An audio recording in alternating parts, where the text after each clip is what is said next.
y comienza a hacer su expansión adentro del evaporador. Vamos a ver qué temperatura está marcando, 14 grados. Creo que ella se va a mantener estándar en esa temperatura.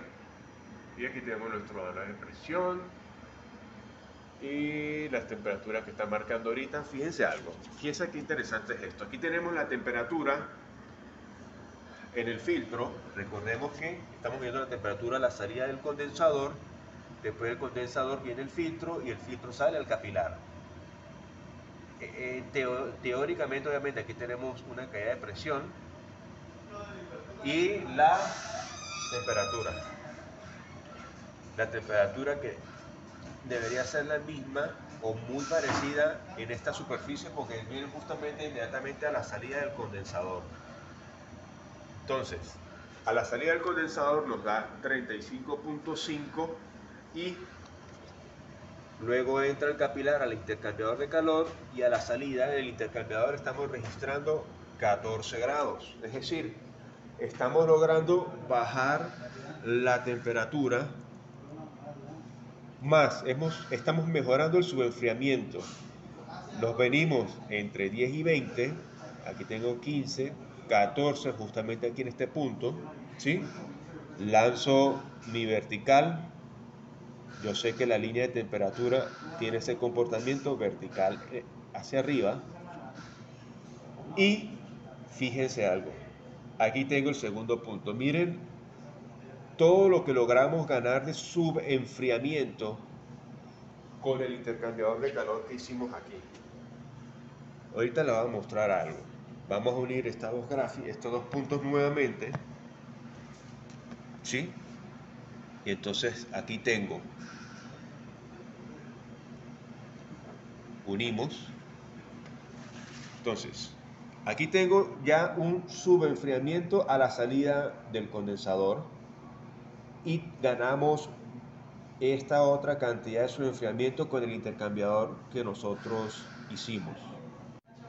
Voy a trazar ahora dos líneas paralelas a mi línea de presión para mostrarles el efecto de refrigeración adicional que estamos logrando con el intercambiador de calor.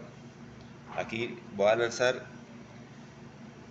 mi primera paralela y la segunda paralela con el punto que hallamos a la salida del intercambiador de calor.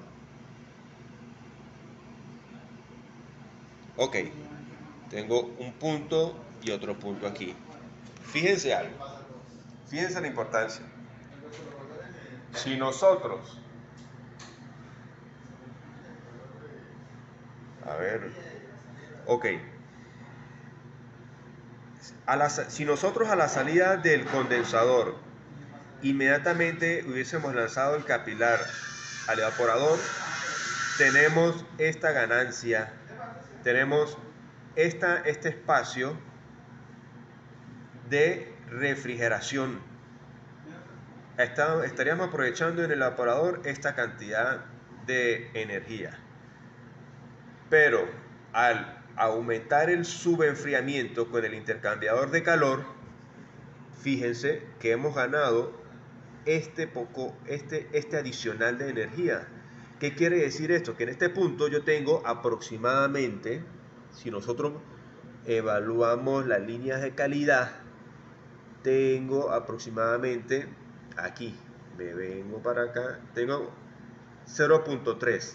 ¿Qué me quiere decir eso? 0.3, que tengo 70% líquido, 30% gas. Pero con la nueva condición que baja aquí en este otro punto, mi línea de calidad ya es de 0.2. ¿Qué quiere decir? Que tengo 80% líquido, una mezcla de 80% líquido y 20% gas. Hemos ganado un 10% más de líquido, es decir, un 10% más de evaporación que va a haber en nuestro evaporador. Estamos haciendo más eficiente nuestro evaporador, es decir, un 10% más con este pequeño intercambiador de calor que nosotros hicimos aquí en este punto. Interesante.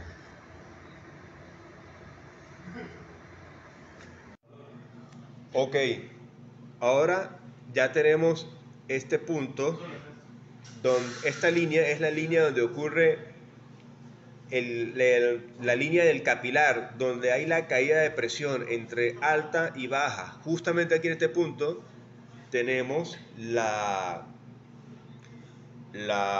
caída de presión hasta la presión de baja. Ya tenemos este punto. Todo este recorrido es la línea del evaporador a la salida del evaporador, no a la salida del evaporador, sino mientras el refrigerante se va a evaporar a lo largo del trayecto que hace en el evaporador. Y en algún punto, puede ser antes, es lo que nosotros siempre buscamos en refrigeración, justo antes del evaporador, que debería ser aquí, se termina de evaporar la última gota de refrigerante. Luego comienza un tramo de evaporador donde comienza a recalentarse el gas refrigerante en este punto, y tenemos luego la tubería que conecta el evaporador con el compresor, que fue la temperatura aquí en este punto que nosotros medimos a la entrada del compresor, y tenemos un recalentamiento adicional. Ojo, nosotros estamos tomando valores ideales de presión. Hay unas caídas de presiones tanto en el evaporador, hay una caída de presión en el condensador, hay una caída de presión mínima, pero la hay en el tramo que une el condensador con el filtro. Hay una caída de presión en el tramo de la tubería que va a la salida del evaporador hasta el compresor. Pero como son tramos de tubería relativamente cortos, pues esa caída de presión no es tan marcada como en un sistema de refrigeración más grande, como los racks de refrigeración de supermercados. Entonces, digamos que esta gráfica que nosotros hicimos aquí está bastante ajustada a la realidad termodinámica que está haciendo el refrigerante o nuestro ciclo de refrigeración en esta nevera. Vamos ya por último a unir estos dos puntos, los últimos dos puntos, y ya tenemos entonces nuestro diagrama de Molière terminado.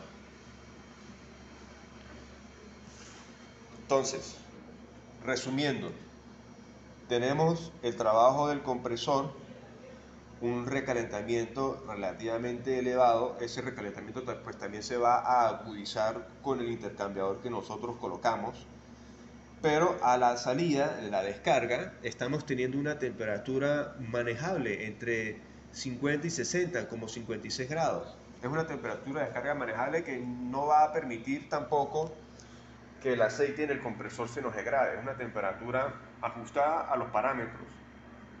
No vamos a tener una degradación en el aceite del compresor porque la temperatura de descarga no es tan elevada, ¿verdad? Ahora viene, aquí comienza nuestro ciclo o nuestro periodo de condensación. El refrigerante comienza a perder temperatura inmediatamente a la salida del compresor. En algún tramo, iniciando el condensador, comienza el cambio de estado, comienza a condensarse, se comienza a formar las primeras gotas de líquido. Luego, a lo largo de todo el condensador, aumenta la condensación hasta aquí en este punto donde ya tenemos 100% líquido, ¿verdad? Aquí donde nosotros medimos la temperatura a la salida del condensador ya teníamos un subenfriamiento, pero logramos mejorarlo un poco más con el intercambiador de calor que hicimos al enrollar el tubo capilar en la tubería de succión. Mejoramos ese subenfriamiento. Aquí tenemos la etapa de evaporación, donde está el capilar, donde ocurre el cambio, la caída de presión, y justamente aquí comienza nuestro ciclo de evaporación en el evaporador hasta llegar nuevamente a este punto. Y ahí tenemos ya cerró nuestro ciclo. Entonces, espero que haber ayudado un poco, aclarar un poco las dudas sobre cómo graficarlo. Indudablemente vuelvo y repito, si hay algunos consejos adicionales con gusto se tomarán en cuenta. Y bueno, espero les haya servido y les haya gustado esta, esta gráfica, este proceso de gráfica de Molière. Hasta luego.